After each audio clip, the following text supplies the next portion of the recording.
Hey, hi, what's going on, guys? Welcome to the and guys, this time we received a request if I can show how to work with Ajax in order to send or retrieve data from a server.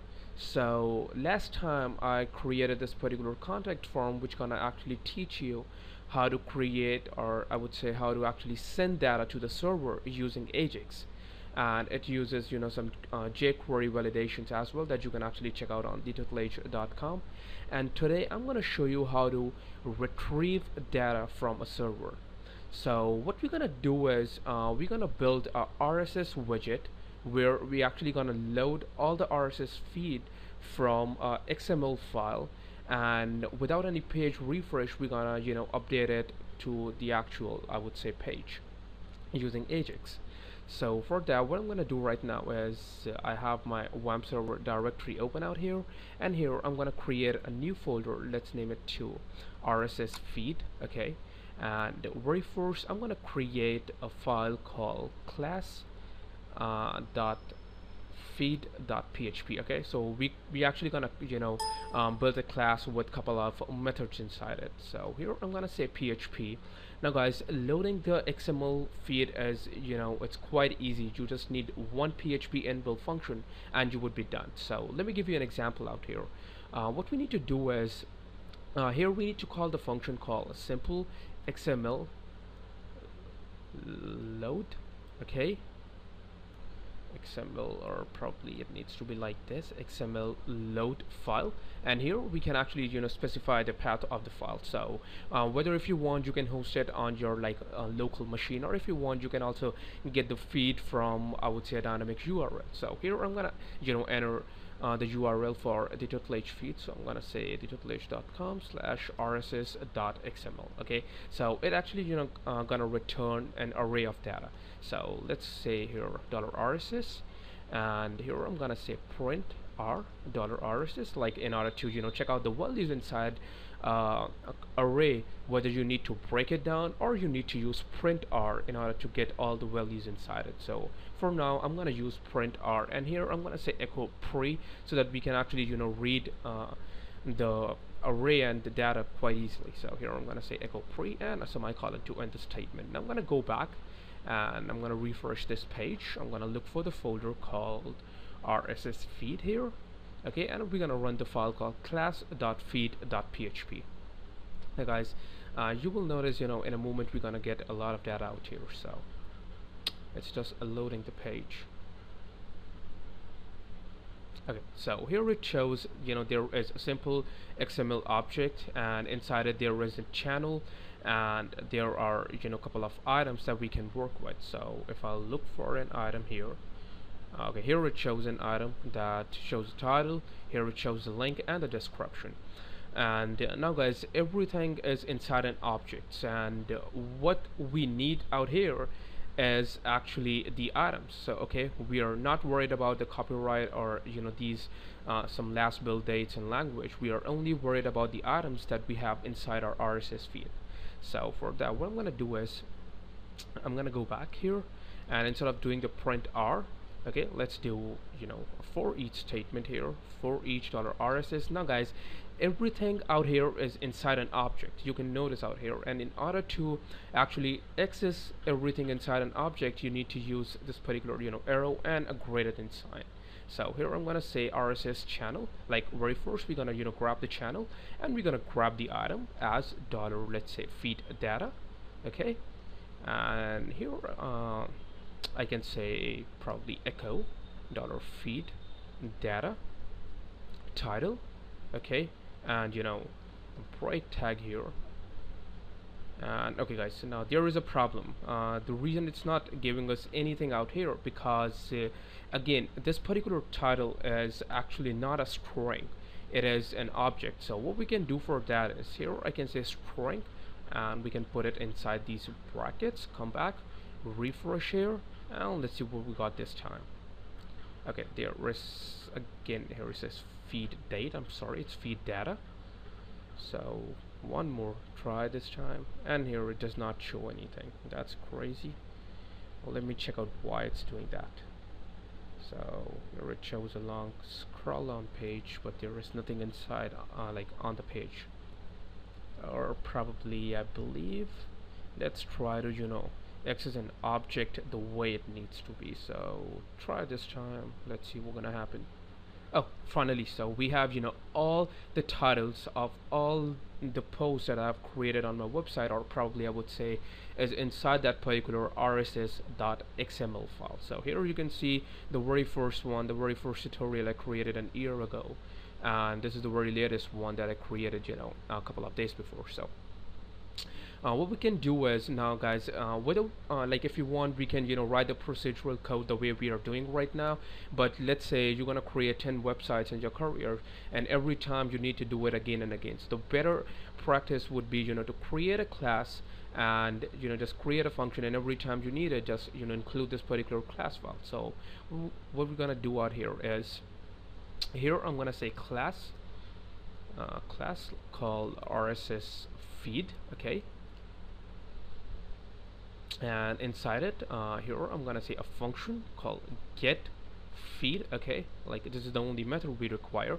Very first we're gonna pass a parameter, like from which particular XML file you wanna collect the feed, okay, and it needs to be a valid URL. And the very next one would be the items, like how many items you want to show, because here it shows there are around 180 posts, and there might be some chances we're gonna have thousands of posts, so we cannot show 1,000 posts in one go. So we can give the user an option, like how many items they want to show every time they're gonna call this function. So guys, very first we're gonna create a public variable out here. Now what this particular variable gonna do is it will let you access the result, or I would say a value inside this variable, by any method. So here I'm gonna say $feed, okay, let's call it $feed, and here I'm gonna copy all this like this, okay, and just paste from here.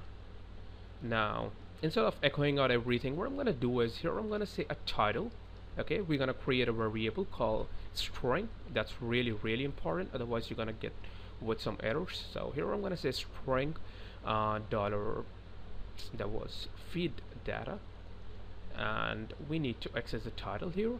Just copy it for a couple of times.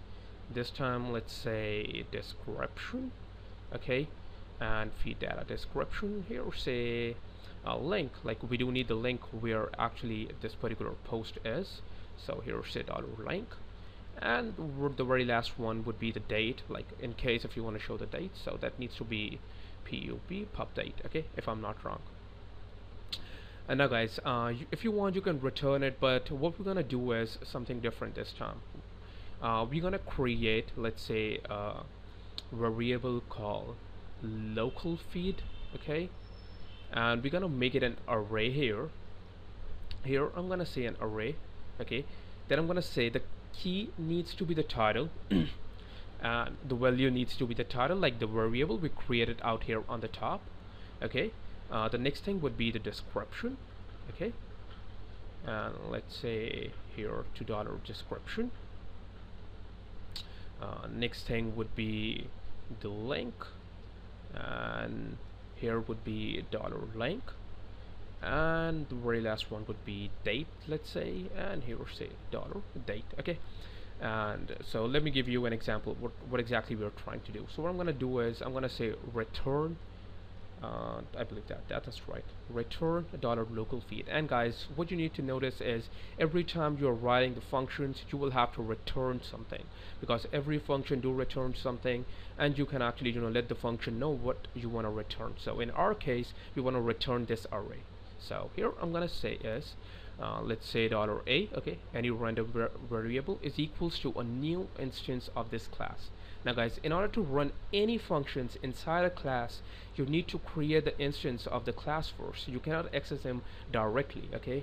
Once the instance is created, you are ready to go and do anything. So I'm gonna say $print r $a, like the variable which is containing the instance and the function that we want to grab. So here let's say get feed, again from the old actually the tutelage RSS URL, So here gonna be this, and let's say we're gonna only get 10. Now this particular 10 will not make any sense for now because we have not wrote any code for that, but again we will have to pass it, otherwise it's gonna give an array probably error to us.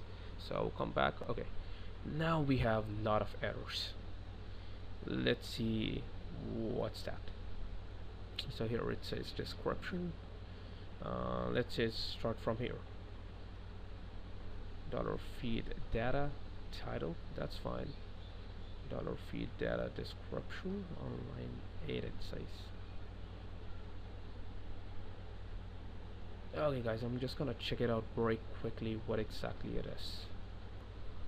Okay guys, I believe there was some problem with my internet connection. That's the reason it was not able to fetch anything from this particular URL. Otherwise the code is absolutely fine. There is nothing wrong with that. Okay, so now if you will notice, we are getting a different array where it says title, and here it says description, link, and a date, like everything that we need in order to work with it. So next thing what we're gonna do is, guys, we are not gonna return anything. What I'm gonna do is I'm gonna say for x is equals to 0, okay, $x is less than equals to $item, okay, here let's say $item, $x plus plus. So what we are trying to do is we are running a for loop, and we're gonna run it until it gonna be equals to the number that we're gonna pass in here, inside the second parameter, which in this particular example is 10. Okay, so I'm gonna say $this.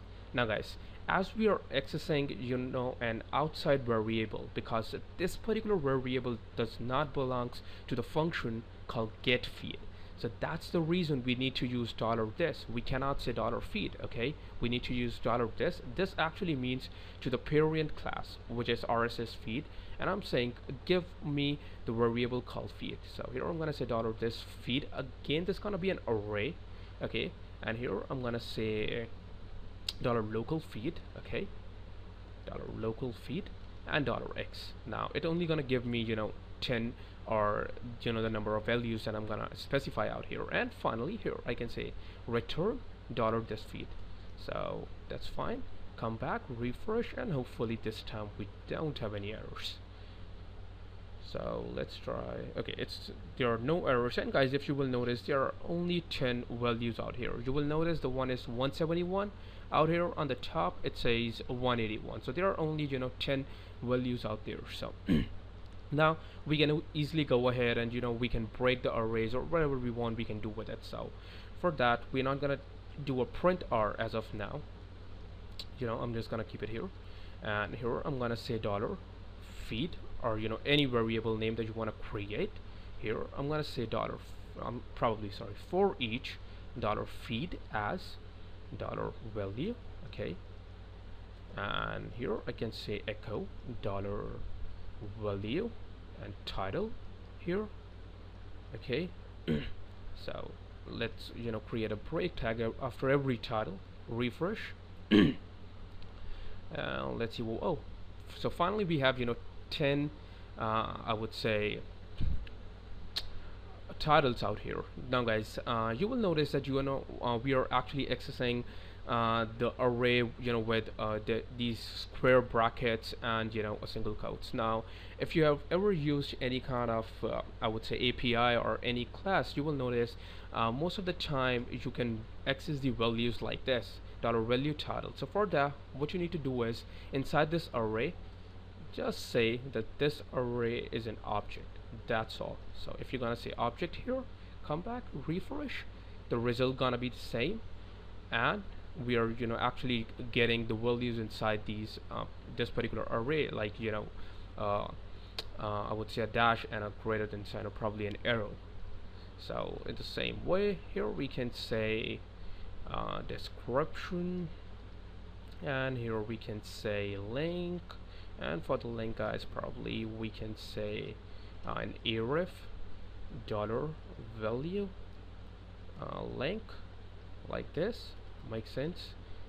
Come here, and now like after the string we are actually starting a variable, so we need to do this and end the a tag. So come back, refresh one more time, Oh, finally we have it. So here it shows, a heading here. There is some description. Then here it says, a link here. So now, guys, if you will notice one thing, there is some space out here. And if I'm gonna open the Firebug right now, and if I'm gonna check out what it is, you will notice there are some paragraphs out there. Now, guys, it do happen sometime. We create the p tags inside our database, and when we create I would say the feed, these p tags actually go to the actual XML file. So in order to make sure that you are not getting any HTML, what we can say is, here we can say strip tags, like it's gonna take all HTML tags away from this particular variable. Come back, refresh one more time, and I believe, oh, now it's fine. So now we don't have any any junk or crunk HTML, and we are getting a plain data, and we can write some styles, we can write CSS to design it, but we're not gonna do that this time. We're gonna take care of that later in a different video, and we also gonna show this particular feed using Ajax. Now probably you would be thinking it does not make any sense to do it with Ajax, but at least you're gonna learn something new. So for that sake, we're gonna use Ajax. I will see you guys next time. Goodbye.